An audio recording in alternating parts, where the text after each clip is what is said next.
Hello again and welcome to the Two Sheds Review podcast. Yep, we've made it to another episode. We're on episode 9 now. Yes, we've almost made double figures. I hope you've all been keeping well and all that stuff. I know, rather than have me do a long introduction, let's go straight onto this thing. Excuse me, what happened if you mash this button? What do it do? Oh no! Ooh. Oh! Oh! Lord! Oh! Good. Well, after the last few weeks or so, I've been talking a lot about coronavirus, and I was hoping to do a podcast where I don't focus on that particular subject, because I've covered it quite a bit, and I'll probably be covering it again next week when the new lockdown lockdown restrictions are eased again. But this week, a second pandemic seems to have hit the headlines, as it were. And the main symptom of this pandemic is that people are being offended. Now, you probably know what I'm talking about, but I'll go back a little bit here. Since the murder of George Floyd in America and all the protests that have been going on all around the world, a lot of people, particularly those in the entertainment business, they've been focusing on their past work, and some have been apologising for it, and some have more or less been telling us, don't watch it again. Some of this material has been pulled from on-demand services, Netflix, BBC iPlayer, that sort of thing. And like I said, some people have apologised. For example, the Keith Lemon guy, Lee Francis, has apologised for Bo Selector and some of the things he used to do on that. Anton Deck have apologised for some of the things that they've done. They've asked for some of their shows to be pulled from streaming services, which they have been. Other things have been pulled from streaming services, such as Gone with the Wind, that's been pulled from the new HBO Max, and programmes like Little Britain have been pulled from streaming services as well. There's also been rumours about other programmes, such as The In-Betweeners was pulled. Apparently that was due to a copyright issue, but not due to bad taste. All of this is connected to the Black Lives Matter movement. Now, I'm not going to go on about what happened to George Floyd, and it was wrong. We all know it was wrong, and the things that black people have had to go through over the years and today is wrong. Racism is wrong. There's no way to sugarcoat it. Racism is wrong, but I do think the way some people and some companies have reacted is more or less adding to the problem. It's like we're now being told to try and ignore things that have happened, and basically that we shouldn't live in the past. I suppose a fine example of this is the protests in Bristol that saw the toppling of the statue of Edward Colston. I'm not going to lie to you, I don't know much about the guy. I know, basically I only really found out things about him in the past few years or so, up until a few years ago. The only time I heard the name Colston was when the Saturday afternoon wrestling was recorded at the Colston Hall in Bristol, but that name has now gone from that particular building apparently, and his statue was toppled because of the links he had to the slave trade and deaths that he he called, well, you know what I mean. But, all that, things like that have led to calls for other statues to be taken down, and that led to calls for programmes not to be shown again, like the ones I've just mentioned, like things like Bo Select, Little Britain, things like League of Gentlemen. I have to admit, I've never really been a fan of things like Bo Select, League of Gentlemen. Mighty Boosh was another. I just never got programmes like that, so, the impact of them no longer being available on streaming services is, minimal on my life. But news broke earlier today that UK TV, a company owned by the BBC, had pulled an episode of the classic situation comedy Fawlty Towers, the one about the Germans. It's probably most famous episode of the 12 that they recorded alongside the the health inspector. Excuse me a minute, I need to blow my nose because it's bloody hay fever. Yes, as I was saying, it's probably the most famous episode. And, when I heard the rumblings about this, I thought at first it was because, it was because of the way, in John Cleese's character, Basil Fawlty, basically made fun of the German guests in his hotel. And, I thought about that, and then I sort of like looked into the thing further, and it's to do with the character of the old major, one of the hotel's permanent residents.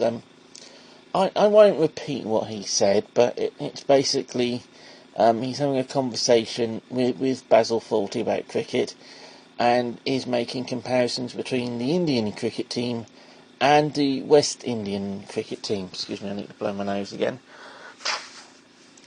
Anyway,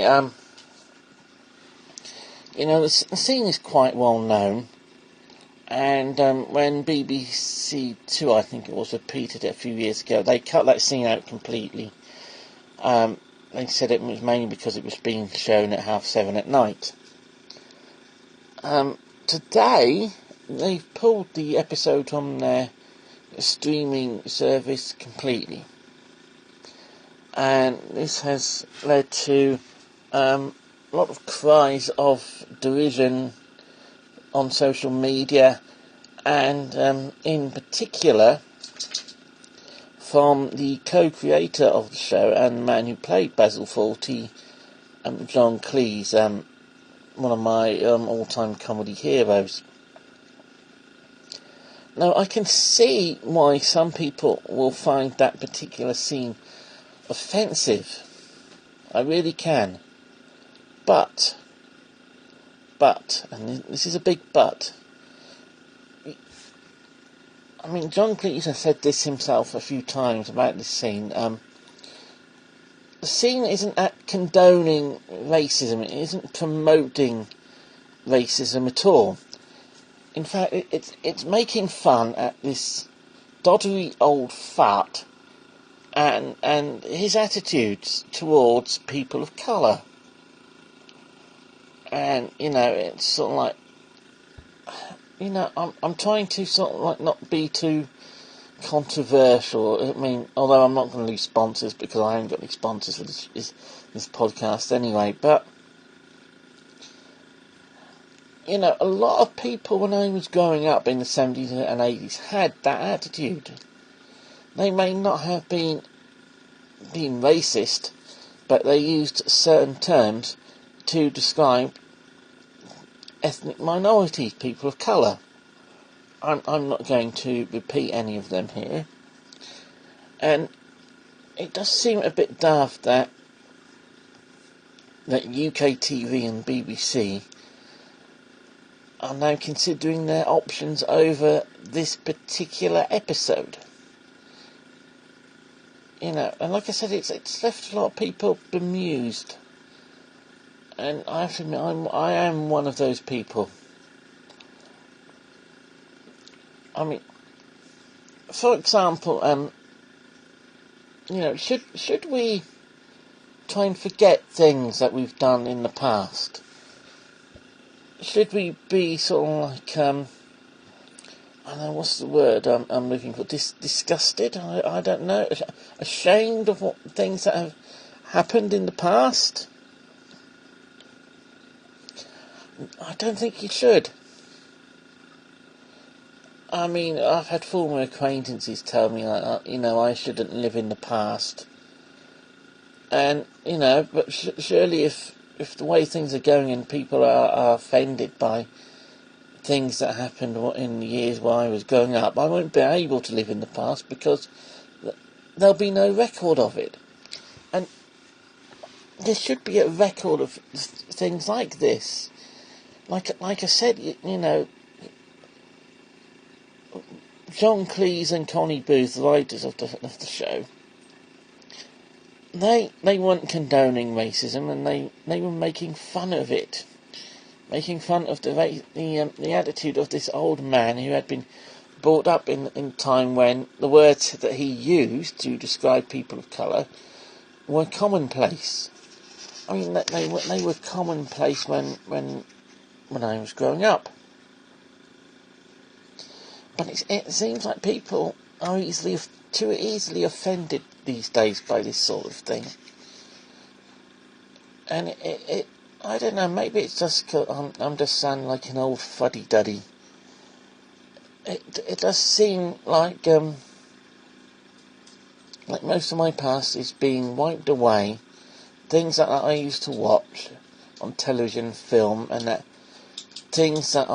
music I used to listen to. It's like people saying you can't listen to that anymore because it was recorded by someone who once said blah blah blah. I mean, for instance, in the last podcast I mentioned that I'd downloaded the music of Al Jolson. Am I not allowed to listen to Al Jolson anymore because he performed in blackface? It's that sort of thing. I mean, you look at the Lee Francis thing.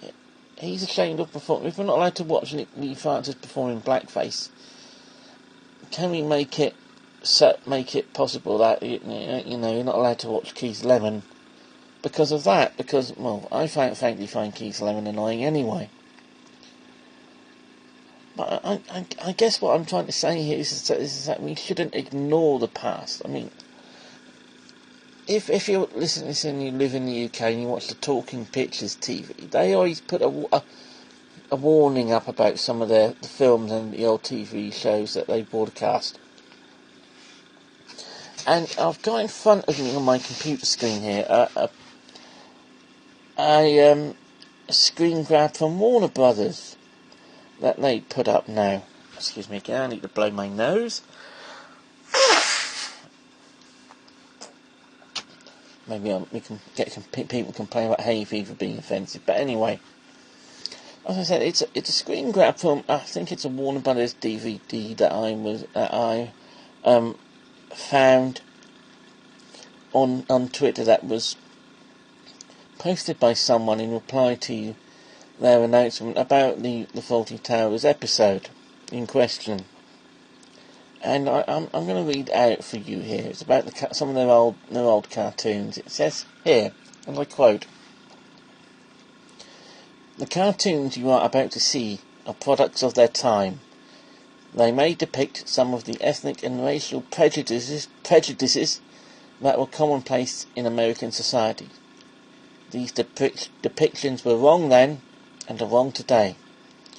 While the following does not represent the Warner Brothers view of today's society, these cartoons are being presented as they were originally created, because to do otherwise would be the same as claiming these prejudices never existed." Now that's an interesting thing, way to put it, isn't it? And it's similar to what Talking Pictures do.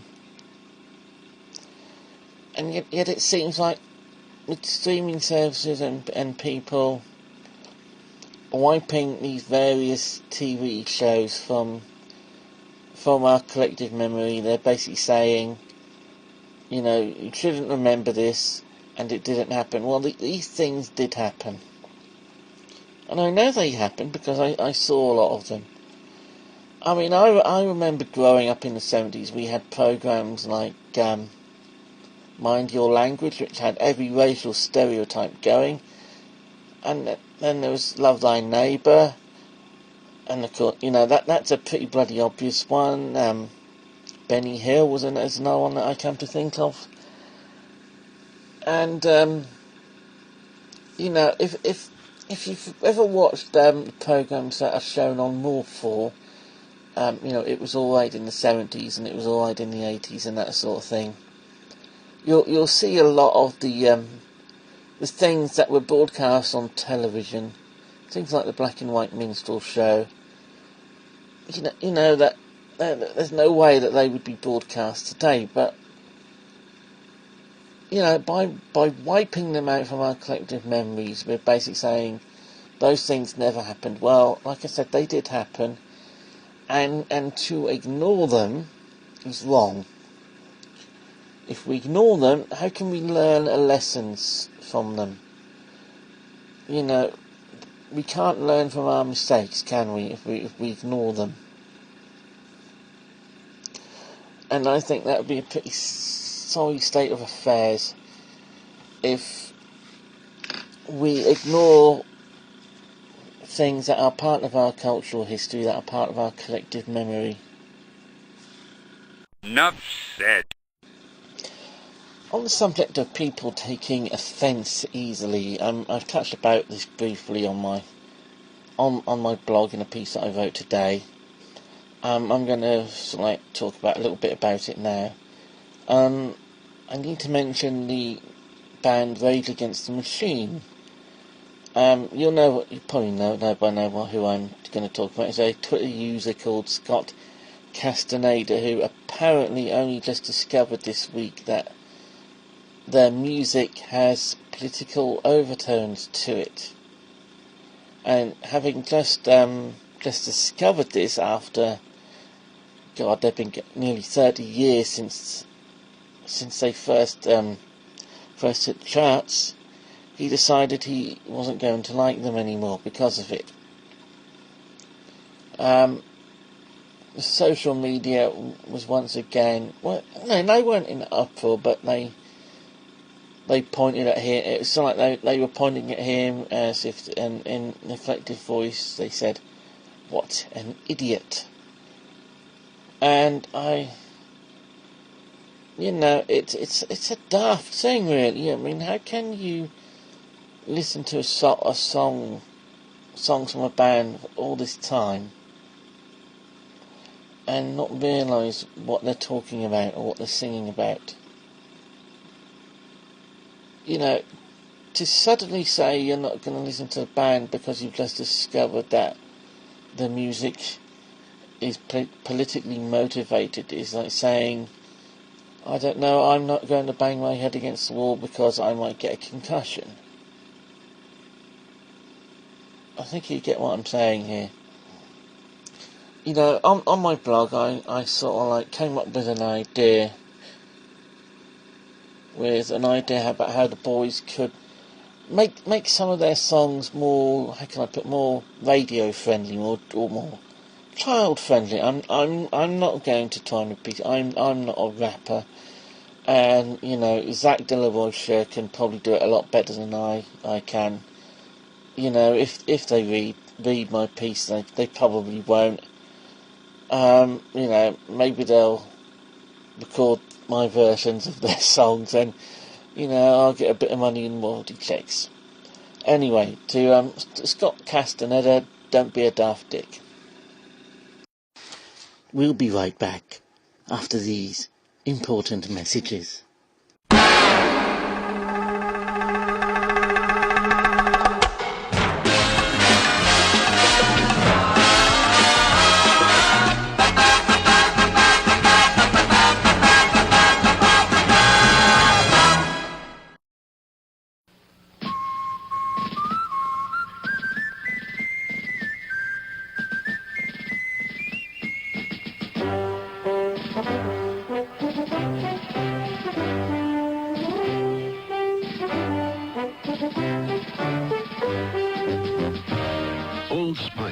refreshing, invigorating, sensual. Perhaps it's one reason women have always impatiently waited for their men to return from the sea. 1,000,000 miles beyond the sun, the Mookie Bar feast has just begun. But in the middle of the dance, the evil knight sees his chance. It's not barking! The not barking is tough and strong. The not barking just can't go wrong. Whispering is still the one is back. It's the man Milky Bar. Milky Bar, wrong me!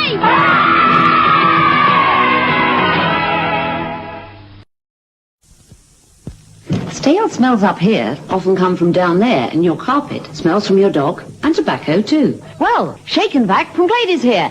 It's all you have to do. Do the shake and vac and put the freshness back. Do the shake and vac and put the freshness back. When your carpet smells fresh, your room does too. Every time you vacuum, remember what to do. Do the shake and vac and put the freshness back. Shake and Vac, the new carpet and room freshener from Glade.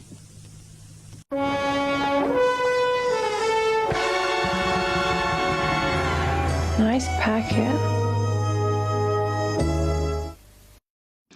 Well, that's a lot for this week. Episode 10, yeah, we'll hit the big 1-0 next week. I'll probably be talking about coronavirus again. In fact, what I'll probably be doing another outside broadcast thing, because the lockdown restrictions are being eased on Monday and non-essential shops will be opening, so I'll probably be walking around my hometown of Cromer and making observations about things that are going on. And besides, I do need to go to one of those shops in particular because I need to buy a new pair of trainers, so I'll definitely be going out then. Anyway, you all keep safe, take care of yourselves and all that stuff. Don't forget to check out my blog at twoshedsreview.blogspot.com, and you can look me up on Mixcloud and Podbean to look at past episodes of this. And I promise one day I will get back to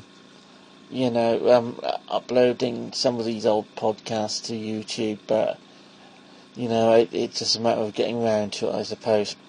Anyway, like I said, you lot take care, and hopefully see you next week.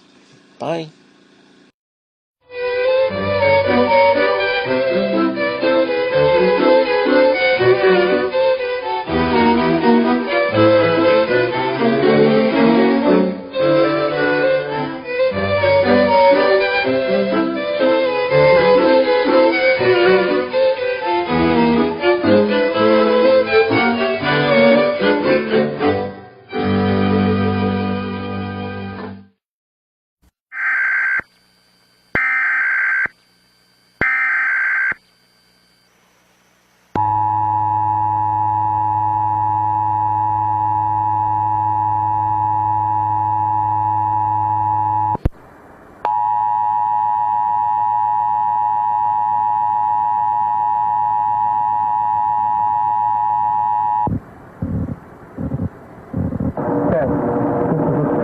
Required monthly test of the Emergency Alert System originating from the Pennsylvania Emergency Management Agency, Harrisburg. Satellite uplink truck number 3. This is only a test.